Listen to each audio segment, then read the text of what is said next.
तो ये 27 जुलाई, it means आज का पेपर है। और ये है पाली का पेपर। क्या पता आपने पढ़ा नहीं पढ़ा। तो बात करेंगे सबसे पहले तो जिन बच्चों के पिछली बार 132 अंक आ रहे थे, उनका इस बार ही क्या हाल था।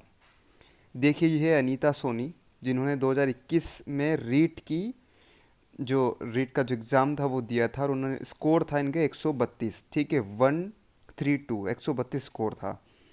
इस बार क्या है इनका स्कोर, देख लीजिए आप सामने। इनका स्टेटमेंट आया अखबार में आज। तो अनीता सोनी का इस बार का स्कोर रहेगा 110। ठीक है, और पिछली बारी था 132।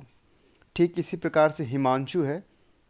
तो हिमांशु कह रहे हैं कि 23 तारीख को दूसरी पारी का पेपर जो है बहुत टफ था, और इन्होंने तो यहाँ तक कह दिया कि RAS लेवल का पेपर था। ये RAS लेवल का पेपर था, हिमांशु कह रहे हैं ये बात।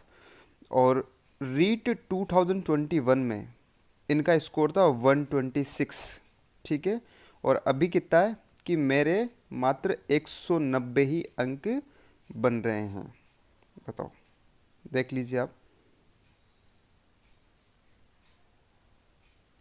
और ठीक इसी तरीके से बात करेंगे दिनेश सेन। दिनेश सेन ने कहा है कि पिछली बार की तुलना में रीट पेपर का जो माध्यम था, जो पिछली रीट मैथ्स और साइंस का जो पेपर था वो इजी था, और मेरे 145 अंक थे। तो दिनेश सेन के 145 अंक थे पिछली वाली रीट में, जो 2021 में हुई है। और इस बारी है 125 तक ही पहुंच रहा हूं। तो साइंस मैथ्स का तो वैसे इतना टफ नहीं था। अब बात करेंगे एक्सपर्ट्स की, कि एक्सपर्ट्स इसके बारे में क्या कह रहे हैं। तो चंदन जी दिवाकर हैं, ये शिक्षा मनोविज्ञान के विशेषज्ञ हैं।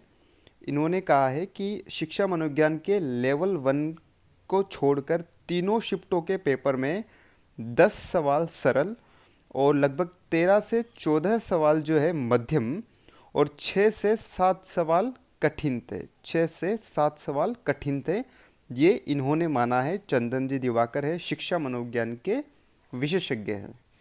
ठीक है, और ठीक इसी प्रकार से बात करेंगे रवि चौहान, जो भूगोल के विशेषज्ञ हैं। वो कह रहे हैं कि रीट में लेवल 2 में सामाजिक में SST में विश्व भूगोल के प्रश्न गहराई से पूछे गए हैं। ठीक है, वर्ल्ड ज्योग्राफी के भूगोल जो है वो गहराई से पूछे गए हैं। राजस्थान भूगोल के सामान्य प्रश्न थे। जिन विद्यार्थियों ने गहनता से अध्ययन किया उन्हें लाभ मिलेगा। ये बात कही है रवि जी ने, जो ज्योग्राफी के एक्सपर्ट है। ठीक इसी प्रकार से इतिहास के जो एक्सपर्ट हैं मुकेश जोशी, उन्होंने कहा है कि इतिहास का सिलेबस जो है वो विस्तृत होने के कारण अभ्यर्थी पूरा कवर नहीं कर पाए, और पहली पारी का जो पेपर था वो बहुत कठिन था। इतिहास के प्रश्न स्टैंडर्ड लेवल के थे। कला संस्कृति के सवाल जो थे वो थे सरल थे। ठीक है, आर्ट्स के।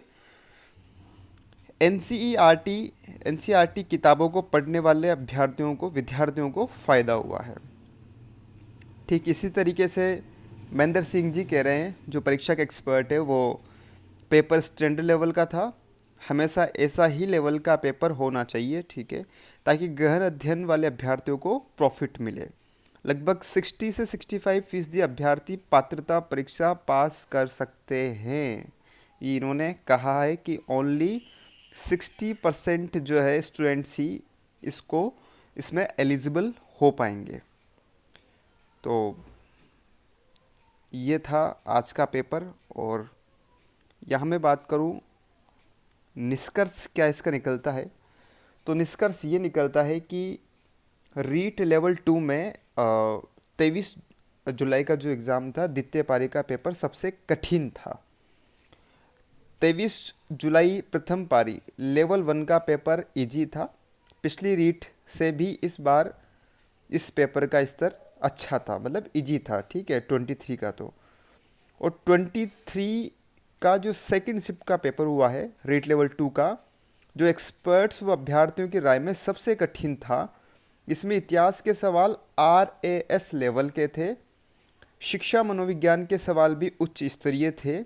विश्व भूगोल के सवाल भी अधिक थे। तो ये निष्कर्ष सामने आया है कि लेवल 1 को छोड़कर सारे ही पेपर कठिन थे और हर शिफ्ट का पेपर जो था वो कठिन था लेवल 2 का।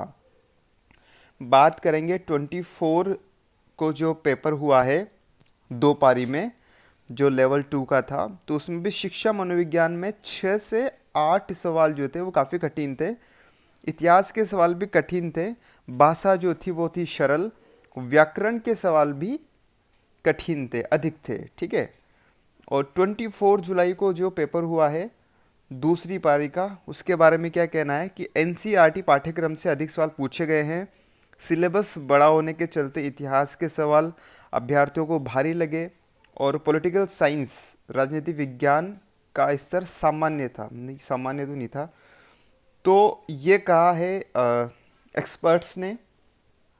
और हेडलाइन है रीड टफ 2021 में 145 अंक वाला 120 से 125 और 132 वाला 105 से 110 ला पाएगा। तो वीडियो कैसा लगा आपको? शायद ये पेपर आप तक ना पहुंचा हो क्योंकि पाली का है पेपर। और वीडियो अच्छा लगा हो तो प्लीज़ इसको लाइक कीजिए, दोस्तों में शेयर कीजिए और अगर आप चैनल पर नए हैं तो इसको सब्सक्राइब कीजिए।